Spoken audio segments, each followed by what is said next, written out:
what exactly are we going to do? What could be the problem? What should be done to make sure that West Nile clubs get in there? All right, I think one of really the things that I want to be very strict to is that when you look at the football in West Nile was so much of what can I get at the moment.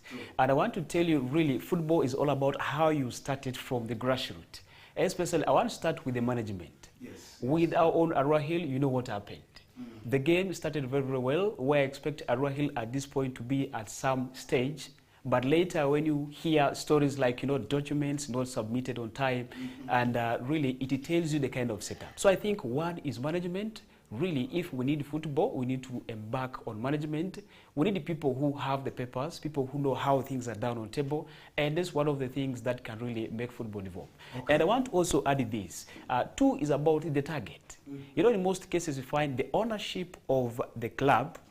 The ownership of the club in most cases is so much by individuals and people who are not football oriented. Okay. That's one of the things that are always, killing us football. Of late, you realize our own, that's none other than Aita, who just left without even, first of all, fulfilling what some of us, the football lovers, expect. So to me, I think those two things, if you can really iron it out, the management and, of course, the ownership of the clubs, we can really make football better in West Nile. Now, that's one big thing in there. You've just talked about management. You've talked about the management, yes, which is a good one. You've talked about the club or the club owners. Don't you think also fans play a big role in club, of course, club stakeholding? Well, I think when we talk of the fans, there's always the hierarchy of the management. We have the club CEOs, we have the directors, up to the grassroots, where we have the chairman for funds. And of course, when funds misbehave, that means we don't have someone who takes care of these funds. This person is not close to the funds, telling the funds what exactly they are supposed to do. It's like when you have children and the father does not know what to be done, of course, he expects such kind of things. So it goes back to the management. So the fish starts rotting from that. Definitely. Okay, a lot of things that probably have come in there. What could be done probably to secure, apart from this, because if you look at the management may say we're there, but there's that element of investment and of course money bit of it. When the money is not there, what do you expect the management to do? When the clubs start putting in where we should, because where I brought in the funds is football is all about stakeholding, and in the stakeholding you have the board or the owners of the club, you have the management, you have the structure. Of course, in the management, there are also a lot of structures in there. You have the statement of the funds. You have the supporters, because there's difference between fans and supporters of a club. You have different people. Now, recently, Onduparaka Football Club, of course, as I represent them as their PR, there was a statement made by the board of directors who, of course, looked at the team going down and down and said, no, what can we do? And right now the slogan is, we are back. And that is one thing. But a case at hand is that membership has been introduced. Contribution towards membership, you should be affiliated to make sure that you make decisions. Some people say it is not good to involve in funds in making decisions. With you, do you agree to that? Well, I think when we talk about the funds, really, that's one of the heart of the club. But as you so far said earlier on, there are different kinds of funds, all three, basically four categories of funds. Really, as a club with a structured management, you must clarify these funds. And now that they're coming back to the aspect of registering these funds, that means they know that there's some error and that they need to fix it. And really, these funds are always guided. There's a fund, and there's always where you must be as a member, where you register, you become fully. I want to bring something about, one of the core issues about the funds. A fund, this ordinary one, will always expect a win. And if you don't notify or maybe clarify these categories, definitely you will see a kind of mess in football. And to me, I think really funds have nothing to do with that. They always riot if they don't get the results. They don't support because if you don't give them accountability, they always become the opposite to football. They will let you down if you don't always, set a goal, and they don't always see. You might tell them this time want to be in the big league, but if it is contrary to what they expect, then definitely expect such kind of mess from our own fans. Okay, very big one. I love the discussion going on right here. But in football management, of course, there is, I just said it's all about stakeholding, and the football has been one of the biggest, or the heart of West Nile. Now, in West Nile, right now, Arua Hill is no more per now for this season in the StarTimes Uganda Premier League, and their players are rendered already jobless. What does that? How will that impact in that is the club at the same time the players? Because this is something that has been keeping them busy. This is something that has kept these players busy from issues of hooliganism, from issues of drug and the rest that have come in there. And this has been a source of income that they have been also working as Ugandan citizens to put something on the table. Now that it's this season, you're going to see like around 3 months that they are not going to be working. What next? Yeah, I think it's always immense or a very huge impact. Basically, on the players, of course, this is where you've been surviving. And of course, you find yourself out of the emoluments that you're getting, of course, that will negatively affect. And of course, you'll be forced to be out of where you're settled. You have the heart for the club, definitely you'll find yourself out of where you're supposed to be. And sincerely, this always discourages the upcoming kind of players who are trying to make things work, and when they're always inspired by the likes of the Ijaga Sons of this world, you find it always discourages. Those are some of the impacts. But really the biggest aspect of it all that if we don't strengthen management, we shall always realize nothing from football. And much as we have talents, we may always not make up to the top if we don't strengthen the issues of management. You've ever been a player, Mr. Kokole, and you've seen a lot of things in there. Yeah. What are some of the key challenges in football? Probably, let's talk about West Nile or Uganda at large. What are some of those key challenges that probably could make, because I've seen very many players who have left football and they have nothing. Yeah, I think, I might talk the entire time mentioning the challenges in football. I want to assure that one day I've also, one time something back, I've been in the management and I know what it means to do with that. One of it is finance. Yes. But football, if if you have good sums of money and you want this money to go, try football. Try football, that's when you realize. And one of it is finance, because it needs a lot of management issues. You need to put funds in one way or the other, secure players and transport and so on. And then two, I want to come back to the point of management. You may have the CEO who's not trained. The CEO may not know exactly what's supposed to be done as a CEO of the club. And even the chairperson, that in most cases we put, these people might have 2 or 3 of the objectives, kind of referring it away from what the club objectives is all about. And also another challenge might be, painful or touching. And I want to put this very, very clearly. In most cases, we are football lovers. We know football, but we don't love football. You find we do things contrary. The aspect of always looking at money first, where will I get, where will I benefit? Of course, definitely when you have this mind, I'm not meaning corruption, please, I'm not saying there's corruption in football. If you don't always put football first, maybe what you're supposed to achieve for the club, that's when you see things like you don't perform roles, you always look at how will I gain. And the little challenges that you can overturn them to make a kind of achievement will always be very, very difficult. And those are really some of the key challenges we face as West Nilers. True. One of the biggest things right now that is about where I was saying stakeholding is that football has also in West Nile affected very many businesses. The economy of West Nile should be dropping right now because every season or every year you're seeing at least a club being dropped from from West Nile to the lower league, which of course people don't follow the lower league sometimes so much, apart from a few of the individuals. And the more the lower league, the more you blame within yourselves. But getting tourists from the rest of the country or the parts of the country is one thing. Now, businessmen in West Nile are already complaining. Because normally, when Arua Hill, when Onduparaka was in the StarTimes Uganda Premier League, you would see that clubs that come have accommodation here, eat here, transport becomes easier. Borders take ferry people from here to where the games will be, and of course it is business that keeps going, and of course the economy is there. Not only that, it has affected business in a way that teams, even the little they could get, is now not much, and that is one thing. If you look at the statement coming in from different business personnel, they're already complaining over issues that need to be addressed, and that is one thing that has also come through. So let's look at this. Player-wise, should we say money should be taken first, or we should first emphasize on a different thing? Because players this time around look at the money, but some of you maybe played voluntarily some time back to make sure that you achieve something. I don't want to really interject you, but it's so amazing when we talk about that. You know, in most cases, it's the talent that comes first.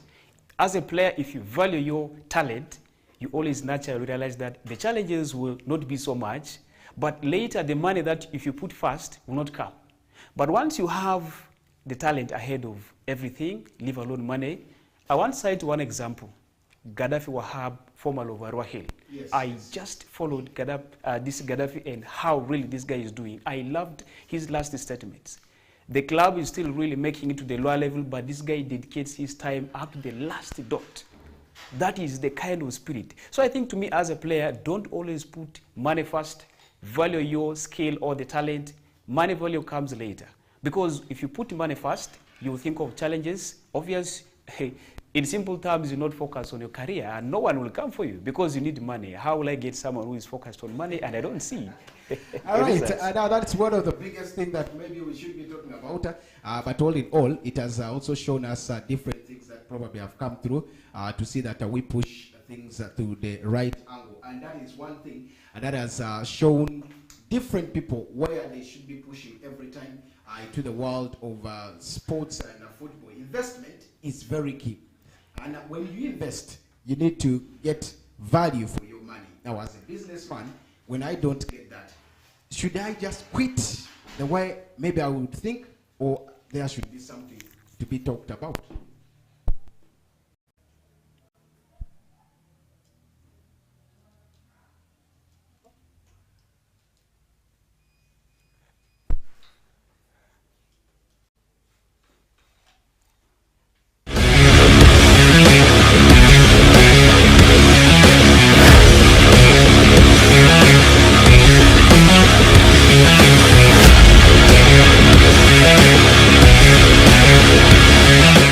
Being one of the biggest thing, what should be done? Because as an investor, when you're investing in some business, you shouldn't rush to say maybe this is that and that is done.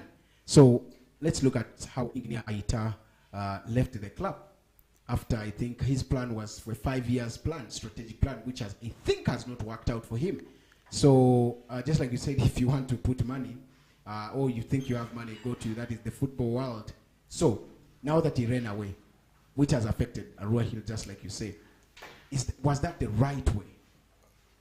Well, I really think, not to interject you, when we look at the scenario of Arua Hill, Joel Aita is one businessman who has really put heart in football. Yes. And really coming up with, signing like 5-year deal, that's when you want to run the business, at the end of it, all it ends. That means you're being governed or, flanked by wrong people. This is a businessman who knows what business means. And of course, where you realize you don't make anything, and that means definitely the people around you are wrong people. I'm not trying to accuse anyone else. This is supposed to make it clear. And definitely, why you say you don't make things right, obviously you have to. You have to really quit. So to me, I think he made the right decision because things are not working right the way we expect, or in football, something of that kind. Okay, that's one big thing that maybe could have happened, but I believe we should be waiting to see a statement from him and see what exactly he can be pushing. Maybe he's venturing in other things right now, but that's one big thing that I want to talk about, that Ingenia Aita did say this time around he should focus on another thing. But to me, where he left the club was not the right place because of a few things. You've seen now the club is getting down and down every time, and now even failing to honor a game means a very, very big thing. You saw there were only 7 people who came in there, 7 commandos and this and that. Anyway, let's go out from there and look at Uganda Premier League, where of course also you did see games taking place, and out of that you did see Gaddafi Wahab, you've talked about, also being one of the key figures in shining yesterday with 2 assists with the data, and not forgetting Okocha Rashid making the score for that is NEC Football Club winning 2 goals to nil right there. Should we say it's where because yesterday was his full debut for the team of NEC, and that is yet his first time debut, I should say, with the team fully involved, and he was the man of the match. What does that mean for him? Yeah, I think I know he really made the right move, because at this point you don't always get stuck in where the bus is not moving. Get out of the bus, try to park your luggage in a different one that is moving, because talent does not wait if you always wait. Being in NEC, where I see Okocha is also right there with him, and the likes of our own boy that is Atendele, of course, right there in the team, that tells you the kind of person that really you want to put kind of, push forward, your talent. But really for Gaddafi Wahab, I think that's the right place to be. We see what next.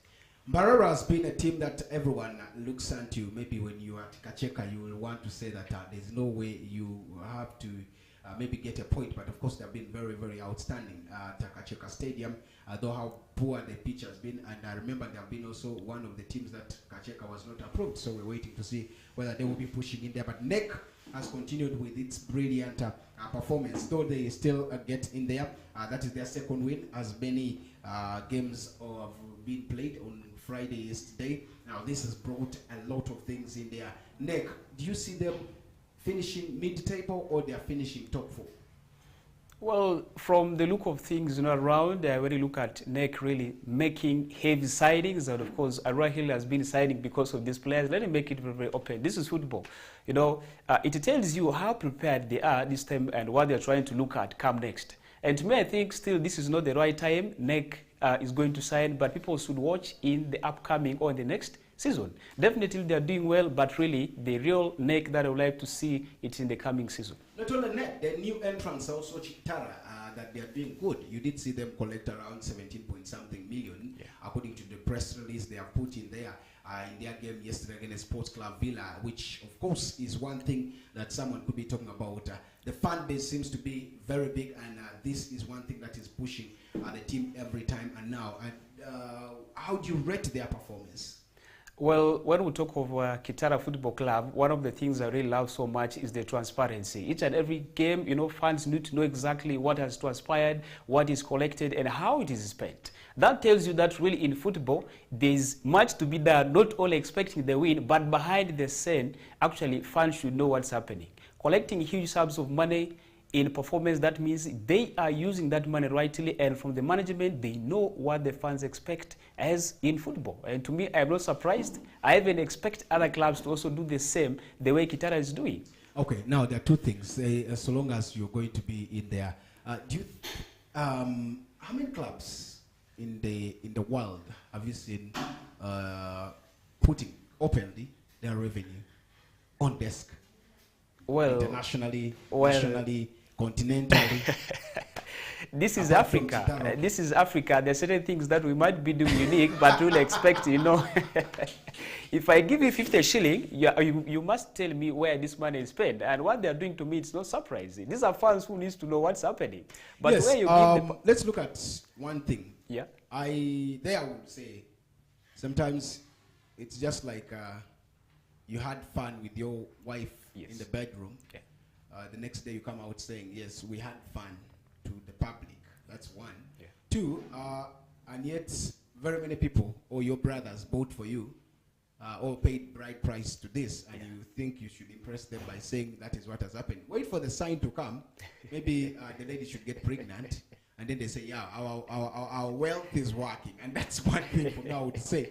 But all in all, I think sometimes it's very good for the transparency, but that shows to me that the fans should not be, they are not organized. To me.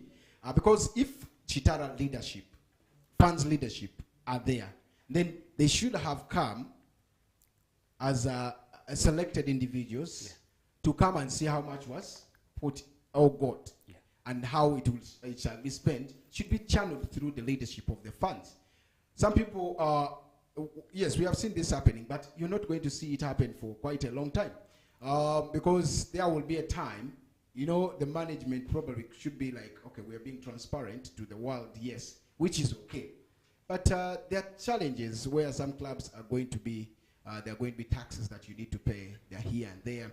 And most of the times, just like if you look at the FIFA drum, it is a must that you should pay the taxes. Yeah. So that means any other club here has to pay the taxes. And you know, with the taxes, which is a good thing that you should be paid.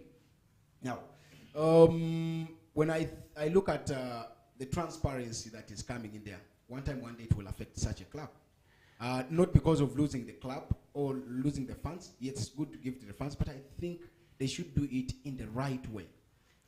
Call a few of the individuals or the leadership. Let them go and tell their remaining fans that this is that and this is what we got. Than coming up with a press release and say, we got this amount. That's according to me. Well, I think really, though time will come, if things don't work the way they used to do, they will still complain. I think, how you handle your family is quite different from how I handle mine. So I want to assure you here that by doing that, they are trying to really show support beyond the fans. They are trying to tell even the support outside that really, maybe we are trying to only tell fans that this is what is happening and this is how we're raising, but also people beyond that. Of course, with the finance, sometimes there's kind of secret. A kind of secrets or privacy that you need to maintain with that. Who knows, you who is even announcing that is doing beyond that. But I think they have tried their best. They are trying to keep the funds within. They should really get to know about what's happening. And I think the best way they can do is to approach, see how they can get the funds, because they're the people who are supporting you. To me, by doing that, I don't see anything. Tomorrow, if we don't raise the 17 million again as Kitara, then honestly they will know, because they will know that here really the game was very less and really the funds didn't come, we didn't make that, and the tax was quite high. To me, it would be very understandable. But this is a management that I like, and I'm sure they should be thinking beyond that. I might be thinking, of course, that is a kind of extraordinary transparency, but I really want to say that they are trying to keep the funds, and that's why the club is doing well. Okay. Let's wait and see whether they're doing well will continue. They should be second on the log after yesterday they were held by Sports Club Villa in a late goal that came through, and we are expecting to see that there are going to be changes probably here and there in positioning because teams like Vipers are also looking forward to see that they really need in there. So is there any advice you could give to any club right here that maybe that is the same way they should be doing? Or are you saying Ugandan clubs should adopt to the Chitara way of saying that we have gotten this? Not really. I want to disagree with you, but I want to say this was very clear that football in Uganda, even if in the whole world, we're really guided with rules, and we really need to do things in accordance with the FIFA rules and regulations. And there's certain things that really, as you're doing, don't always go past that. But where you feel it's okay, it doesn't interfere with the rules, you're good to go. But have in mind that football starts with all the levels. The management must be organized, and of course the players and up to the fans. And I think that's the only message I can say to the football lovers. All right, a very big one. We're still getting right there as well. So you will be seeing that teams in the Uganda Premier League still continue with their games today, and that is going to be one of the biggest things we shall be waiting to see. And teams like, you talk about teams like, of course, Express, that will be tussling it out against KCCA. A very big game, probably a very big encounter you will be waiting to watch today. I don't know how you're going to see this game. Express has been a good side. And Alex Isabirie. And of course, this is a coach who also was once poached by KCCA, but he failed to go and said, no, let me be in there. Very many thought that he was not going to be, but when he went to Gaddafi Football Club and said again, no, let me come to Express and see that we push this in there, because I don't need to be a technical director. I need to be a practitioner of what I have. Of course, the CAF-B is the man who is holding a CAF-B, of course, in a right his way. Now, today at Mutesa 2 Stadium, 1 Kulukuku, 4 p.m. Will be the kickoff time as Express will be tussling it out against KCCA. What are your expectations? What are you anticipating in this game? Yeah. Very tight game. Express, one of the old clubs, have really been like and really, I want to be straight to the point here that when you look at KCCA, things have not been good. And I love the struggle, particularly, when we talk of Mohamed Shaban of late, how he has been doing, missing in the team that is for the West Nile region, and of course, trying to give in his heart for KCCA. That means you're trying to show love and, prove that here things are not working, and yet this is a big name in the club. I must really make it. And in short, I just want to say, KCCA, they are doing so well, and I'm looking forward. Okay, now if you look at what exactly comes in there, KCCA were thumped by Vibe Express in the first leg where it ended 2-1. Yes, Express were winners in this game, and that was when KCCA was trying to stabilize, I should say, finding their feet, arguably to see that they get in there. But this time around, they are already ready, or they are set for the game. I should say they are very ready for the game that is coming in there. So the 13 times champions will be looking forward to see that they get in there. But all in all, expectations are high and games are going to be in. That is the need. Let's leave that there and look at what is happening in Koboko right now. In Koboko, we have the referees, of course, clinic team that has always been there. What is happening anyway? You've been right there. Are we having the clinic, or we are having a wording of the referees who have tried their level best? All right, what is happening today in Koboko, that's what we call a mid-season referee kind of refresher training, of course, which is more to check on the referee fitness level. I say that they always get prepared for the next league, and of course, headed in by the chairman, that is for the West Nile region, that's none other than Ade Frederick, and of course, joined by Atiku Rahman, of course, the chairman for referees competitions, in West Nile. And I think with also other instructors from Kampala, and I tell you, right from the morning, it has been very, very massive, and I think as per now, the game should be coming to an end. As I said, it's more of testing the referees' fitness, ensuring that, they are very much prepared and ready. Some of these referees, they always appear when it is time for match. That's when you see them. But really, it's an initiative purposely taken to prepare these referees very ready. And of course, in the attendance today, of course, we have closely to 80 referees, and of course, that is in the West Nile region, who are so far in Koboko in today's mid-season referees training. 80 referees in there. That is so awesome. But all in all, from different regions, from different districts, that is Koboko. Now, Koboko has been one of the leading probably districts in producing referees, I should say. One that I followed was Yasri, who of course right now is doing very well, and probably expecting to see that he does more and gets he's achieved. He wanted to achieve a FIFA badge, and he's working harder to see that that works out. But all in all, let's come to the issue of this thing. What is the criteria? Because very many districts in in West Nile, including Arua, do not do the clinics. And those clinics help a lot. Every Sunday, I know at Koboko there's referees clinic. That, of course, has a lot. And the number of ladies involved in this, where will this take West Nile? Well, I think this tells you the kind of football we're trying to develop in.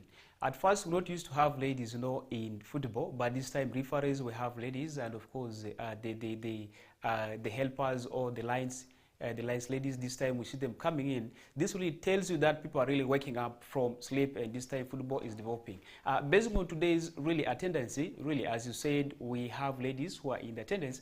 That tells you how positive people are trying to respond into football. And to me, looking at really, basically when you look at the number today, actually the composition over the 80, I should say 30% are ladies. This was between 18 to 24. This tells you that the future will be very, very great in football. All right, now we have one thing called the introduction of the blue card. I know it should be one thing that they are talking about. Anytime near in the FIFA, they're waiting for approval from FIFA whether it can be introduced. And the blue card is going to be one thing that when you get a blue card, you to be rested for some minutes, I think, on an agreement before you get back into the play. Do you see it coming to help the football? Blue card. In other leagues, they're there, but these top international games, I've seen other leagues, lower leagues in different countries are working. Well, I want to tell you, each and every time, football is becoming dynamic this time. Each and every time, expect changes in football. So introducing the blue card, to me, for us, it always takes time for us to believe in changes. But to me, I think it will be good. This will sound as a warning because, there this time, how clubs try to make in, I have to punish you, I have to do this, so that I win the game. More so, the issue of match fixing, which is always coming in. I have to see that I put this player down, say that I have the space and I dominate these guys. But really, by introducing that, I think it's a very big logic behind that. We're trying to minimize indisciplined cases, and we have unity and peace in football. To me, I disagree with blue card because you have a yellow card that sounds as a warning. Yes. And when you get a blue card and a yellow card, you still get a red card. Yeah. I think that it's just the same thing, and it's going to slow down the games. Probably spoil the beauty of the game because I've seen the cards in which game it's like becoming a corporate league where you get a yellow card, you first go out and rest, and you get a red card, you go out and rest and come. Those are some of the things. So for me, I think, to me, I want to disagree that this is going to be like the VAR where very many people have negative thoughts, but it's again going to be, to me, something which is not good. Yeah, I tell you, there's a lot of philosophy in football, whereby, if I fail, I really need to win this game, I will do all other means to see that I win this game. So what I will do is, please go, put this player down, then I say. But really, by having this, that means if you're rested for some few, let's say 5 or 10 minutes, it will tell the coach that really, by having one man less or by playing one man less, that tells you that really you will feel the consequences. So by that, to me, I think it will sound as a warning. But let's see how. Do you want to tell me that it's all about adding discipline in the game? Definitely, because when you have the red card, you have the yellow card, we are trying to maintain peace and discipline in the game. Aware that there are 3 things: I either win, lose, or draw. But when you're not prepared, accept the result. If I'm prepared, then we have to take it. Are you telling me the VAR is one of the biggest things that that ever since it is introduced, you liked it? Really, the VAR has its own issues where I have to now fail to understand the VAR. Because it's really a machine that's always operated by people, and anything can happen. You see the referee making a decision, of late he's again turning. After the game, still the story continues. So, it's something that really need to be very technical with it. So VAR and blue card should be one of the biggest things right there. The AFCON is returning, but before we get there, I want to say the Teen Cranes also ejected a very, very big side, that is Cameroon, after, of course, them going in there. It was 3-1 after they won the game in, that is the women's the Women World Cup qualifiers, and that was a very, very big one for them yesterday after playing in right there. And their coach, I did say that it was not an easy one to see that this team really they won it. And their captain, of course, also did say something about how they wanted the game to be and why they won. Remember, Uganda played against Cameroon, the senior team. I'm talking about the ladies' senior team, and they were beaten or ejected from this league. Now, this time around, Uganda itself has worked harder to see that they eject. The teens team has ejected. That is Cameroon in the World Cup qualifier. So on 4-1 aggregate, big one for the Teen Cranes right there. Yeah, when you look at truly Joyce and Rita, of course, being substituted in by coach, that's none other than Ulanda. Really, this is a very kind of big tactics that you need to employ in a team or deploy. When you look at Cameroon, Cameroon has been one of the dominants in this league, and this time really you must go prepared. Coming in from 1-1 draw with the Cameroon, that's in the first league, and again winning 3-1, that means Uganda is very prepared. And to me, the level of tactics that really this lady is trying to bring in, it really tells me Uganda is very much prepared. Yeah, of course, the tactician looks to be one big name. When they brought, someone was like, hey, they brought another white into the team, and thought it should be a Ugandan to run the team again. Yes, we have seen that 1 or 2. The man Ayub Khalifa runs the senior team, and he's been doing very well with the team, but pushing it probably in there. So Uganda now in 2, that is at this level. Are we expecting them to reach up to the finals? Well, I think when I just want to particularly look at the coach, this is someone who has been in Uganda, and she really knows what is so much in Uganda. And to me, having such a team, that means all it makes to bring out results. And me, I'm not shocked. This 4-2 aggregate tells you that really we are prepared and we're ready to progress. Expect positive. All right, tomorrow African Cup of Nations returns with big things, but of course we shall be talking about that on the card. We're expecting a lot of things still in Africa, where Africa Cup of Nations and AFCON, you're seeing the finals. At the third playoff, you're also seeing that good teams like Congo and South Africa will be tussling it out right there. Where would you place your bet? Where would you want this to go? The third playoff? Third playoff. I don't want to say Congo, because I'm near. Otherwise, it would have been Uganda, but really I want to say between Congo and South Africa, it's a very, very tight game. Congo this time, surprising me by going up to, the quarterfinals. And that means how prepared the team is. South Africa, they have always been there. And to me, I think Congo, they really had that zeal of making to the finals, but at least this time, seeing into that, they have the trophy. Looking at the performance, how Congo has been breaking through into the quarterfinals, that tells you South Africa should watch out. And much as I may not say who is going to win, but to me, South Africa should watch out in this third kind of position. That game is played today, and it's going to be at around 11 p.m. And that's where you're going to be seeing. So 8 hours to go probably, and see how exactly the teams will be playing. But all in all, for me, I was impressed by South Africa because of the players they trusted in their own in the league. I should say that's one of the biggest league in Africa. It's leading because I've not seen other leagues being hyped like the Absa League in South Africa, which of course they have trusted in their players. You'll not see very many players of them from maybe playing in European countries in there, which of course to me is one thing. But again, Congo has proven, remember it was Deschamps himself who ejected Congo in that is the 2019 and then in 2021 ejected Uganda.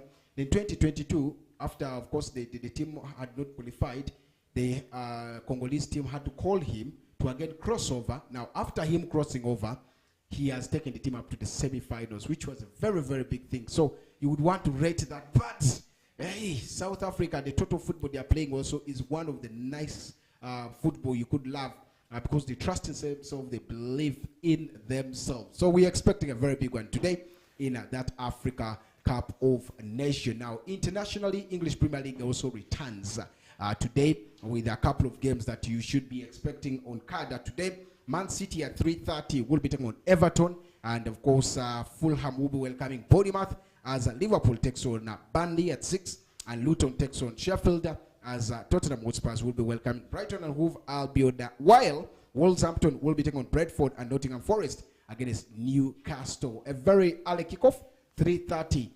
Team Man City against Everton. Everton of late has been rejuvenated. You would see that they, after, of course, docking their points, after getting new management, after getting new owners, they are really doing well, which has kept them pushing in there. Are you seeing surprise, or you're seeing Man City still continuing? Well, I think there's really total pressure right now when you look at the table. It's very, very stiff there. Arsenal, top with 51, and when you look at also Manchester City with 49 points there, it tells you that really Guardiola is not going to sleep. Looking at one of the scripts today, De Bruyne, coming it very clear that this time he's focused on football and he's in football. That tells you that there should be some back room, kind of discussion. And to me, it will not work out, good for team Manchester City if they lose this game. Well composed the team, and this time trying to get back De Bruyne in the team. Foden also himself saying this time he plays so much when he's the pressure, actually when he's in pressure. So this tells you kind of statement that we are ready for this game, and to me it's going to be a walkover for Manchester City as they close the gap to the table. 2 points shy, that is Liverpool, is what Man City is all about, and they have a game at hand. Probably winning today makes them go on top of the table, waiting for Liverpool to have their games maybe played right there. But of course, Arsenal is also another team that is trying to press it right there. Everton wants to go away from that is the relegation zone. It's going to be a tough contest at 3:30. Now, of course, you will also be seeing Liverpool against Burnley, and you have known what exactly it is. It's at Anfield, and the Anfield Stadium will be roaring. Before we wind our session today, well, one person I really admire, with a very good philosophy, that is Jurgen Klopp. Much as Arteta knows his tactics very, very well, he knows how to put him down. So really, it's a very stiff. This is the second league that need to relax and maybe stay back at this time. Really looking at Klopp, of late you hear stories of Klopp leaving the club very, very soon. This is the last season. And I want to assure people that these are all philosophies of saying that as I live, I should leave a legacy. And of course, this should be my final. And of course, looking at really Liverpool, they really kept clean sheets of late. And that tells you how the team is prepared. Coming up against the club like Burnley, that tells you that really it's a kind of easy work for Liverpool because you have pressure at the likes of Man City and even Arsenal who are all behind you. That tells you no need to sleep and really get these points and we move forward. Okay, now, of course, there's no way Burnley is coming this game knowing that they are always the biggest percentage of loss has always been on their side after, of course, Liverpool Football Club is looking forward to see that they still continue with the 12 win. In the out of 15 games they have met, Liverpool has won 11 and, of course, 2 draws as also 2 wins for that is the team of Burnley. In this very, very encounter, they will be heading right there. A couple of games will be coming tomorrow. Our time is already down, and we'll be seeing Nigeria tomorrow against Ivory Coast in the Africa Cup of Nations final at 11. And then the English Premier League continues with West Ham and Arsenal at 5 p.m. At 7:30, you'll be seeing Manchester United going to Villa Park to of course encounter with that is Aston Villa. Don't want to talk about transfers, but now maybe another day will be coming. But of course, your parting words are maybe if there's that story you think you should be parting with, you're welcome. Well, my parting words is that tomorrow Arsenal will be playing West Ham. That's another tricky game there. Of course, we're still celebrating. No, who is that? Moyes, David Moyes. Yes, David Moyes. Of course, we've just been celebrating Arsenal winning over, Liverpool. So tomorrow, I think West Ham also should be celebrating. That's going to be the tricky because when I look at the record, this time West Ham they're trying to look winning back-to-back last season. Let me say in the beginning of the season, they've been winning that in the FA Cup also. They did win 3-1 against Arsenal, and this time they're also coming up against Arsenal. And to me, that game I'm giving in for West Ham, if I'm not mistaken. My last parting words is that really, we really need to support football in West Nile. We need to work together. And, in every step that we take, there are always challenges that we shouldn't focus in, whether they be finance and other things. But I always give courage and, positive wish to the West Nile is that we need to uplift football. Okay, round of 24 in the English Premier League continues today and tomorrow as Arsenal will be at London Stadium tomorrow and they will be welcoming, or at Emirates, you should say, right there. This time round it's London Stadium, so there will be, it looks similar like a derby to them in there. And but of course the guy who will be in charge of this game will be Paulson. I'm talking about Craig Paulson, the referee who will be taking charge of the game. And with that,